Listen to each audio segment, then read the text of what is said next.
Oh, eto ho mga kababayan, yung mga 'pag gano'n-gano'n ni Bongo, ay naku ako naman po, nagtrabaho lang. Yung mga paawa effect ni Bongo ho.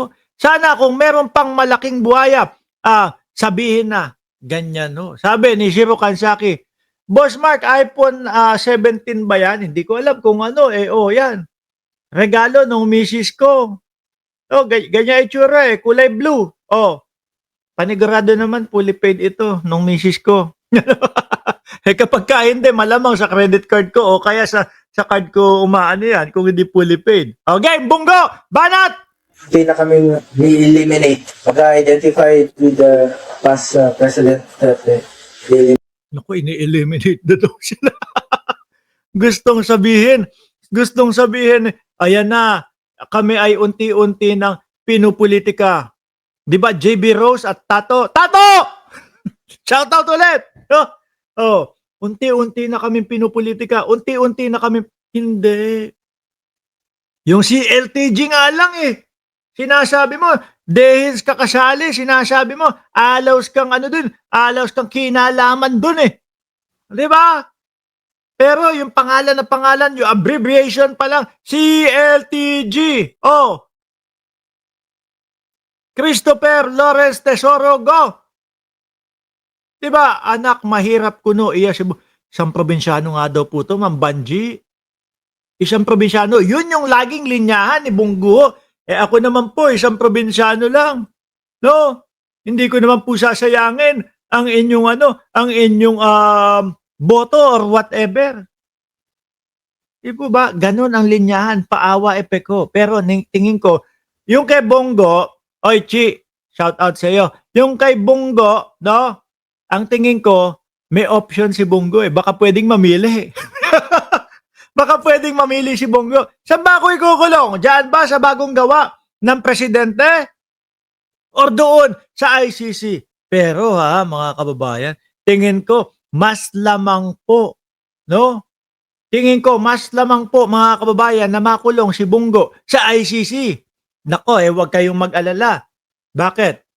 Kung ngayon si Bato de la Rosa ay nagtatago na buwan ng Disyembre at hindi ko na pwedeng sabihin araw lang eh. No? Linggo na po eh. Mag-aapat na linggo, ilan nyo? 7, 7, 14. 4 na linggo na mga kababayan. Isang buwan nang hindi pumapasok si Bato de la Rosa dahil po doon sa warrant ng ICC. Maniwala kayo, meron na po talaga yan mga kababayan. No? Kaya nga po nagtatago na sila eh. Susunod na buwan, bandang January, baka medyo hindi na din po natin makita masyado si Bongo. 'Di ba? Baka kasama na din po itong magtatago. Ayan na, nandiyan na yung piso ko. Pinsan! Shoutout sa iyo! Diyan sa Singapore. Oh, humayo ka at magpakarami, pinsan. Tuloy. taong bayan na pong alam niya. Taong bayan. Baka pag narinig mo, no? Baka pag pinaboto ang taong bayan, no, mga boss chief amo, sir. O, boto ang taong bayan, no? Ang pagbobotohan ay si Bongo ba ay magaling na senador o hindi? Baka mas madami. Siyempre, yun lang ang pagbobotohan. No? Magaling ba na senador at talaga bang nagtatrabaho ng maayos si Bongo? No? Buong populasyon ng Pilipinas. Baka mamaya 20 million lang yung bumoto na maayos. Tapos yung 80 milyones, sabihin hindi. O ang ibig sabihin daw po ng CLTG CL Tarugo. Grabe ka kay Go Tuloy! Alam naman kung sino yung nagtatrabaho. Alam niyo naman kung sino yung nagsiservisyo. Si Boy Trabaho, si Boy Serbisyo. Malamang sa unang bugso ng 2026, hindi na po natin masyadong makikita si Senator Bongo. Ano gagawin? Magtatago na din yan. Alam ng tama. Alam niyo po kung sino yung talagang totoong nagmamalasakit at nagmamahal sa Pilipinas. Magpalugaw ka na lang. Doon sa Antipolo, meron mo kasi kaming doon. Kumbaga kapag yung kami ay nagbabakasyon, diyan, yung sa Antipolo ang pinupuntahan namin, no? Malamig, masarap. No? Bawat kanto ho nung sa Antipolo, bawat kanto, bawat poste, may nakasulat doon, Bungo, Bungo, ingat po kayo, Bungo, Bungo. Kababasa mo doon sa poste, habang nagdadrive ka, nabunggo ka. Nabunggo ka. Grabe, ganyaan si Bungo. Mga boss chief, mo, sir. Anyway, iwanan na ho natin. Babalikan po natin yan next month. Bandang atres ng January. Bakit po? Baka yun na yung umpisa ng pagtatago ni Bungo. Ngayon ho, mga bossing, puntahan natin since naumpisahan na po natin, mga kababayan. Since naumpisahan na po natin ang ICC at tungkol kay Bungo at nasabit na din po si Bato de la Rosa, mga kababayan, mga boss chief, mo, sir, ay eto, pakinggan na ho natin ngayon.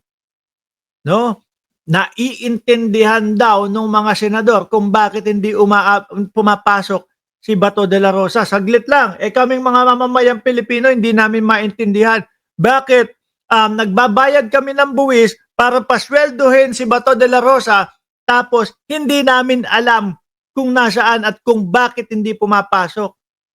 Kunyari pa si Mag Ramos, pero alam naman kung bakit. Nagtatago nga dahil po sa ICC. Pero sabi naman ni Boying Remulla, wala pa daw eh. Hindi pa daw po ganap na warrant of arrest yung sa ICC. Kasunod yan ang Ayan Diyos ko, mga senador, kailangan ba namin kayong kalampagin para papasukin si Bato de la Rosa? naiintindihan daw ng mga kapwa senador kung bakit missing in action si Senator Ronald Bato de la Rosa. Kasunod yan ang balitang may arrest warrant na ang ICC laban sa kanya. May payo naman si Senator Robin Padilla kay de la Rosa. Paano naman kami? Di ba? Paano naman ho tayo? Sa mga senador, kayo may natatanggap wapakels kayo, natatanggap nyo yung inyong kanya-kanyang mga sweldo ninyo. Pero kaming mamamayang Pilipino, kami yung nagdurusa doon sa pasweldo dyan sa tao na yan eh. Biruin mo, isang buwan na, 300,000 mahigit ang natatanggap. Luging-lugi naman ang mga Pilipino. Biruin mo, ang Pilipino, kapag ka umabsent ng isang araw, wala nang bayad. Diba? Ngayon, ang ginagawa, ngayon, masama na pakiramdam ko. Mag-uusap yung dalawang mag-asawa, sasabihin ng asawa, masama na pakiramdam ko, Han, o babe, o kung ano man yung tawagan ninyo. Diba? Ayoko sana hindi pwedeng hindi ako pumasok. Bakit magpapasko? Wala tayong pang Noche Buena. Kahit na may sakit na, may lagnat na, kailangan pumasok para lang magkaroon ng pagkain sa hapagkainan at doon sa darating na Kapaskuhan. Ito, ang buenas naman ni Bato de la Rosa, 300,000+. Tapos hanggang ngayon wala pa. Tapos sasabihin lang ng mga kapwa senador, naintindihan po namin siya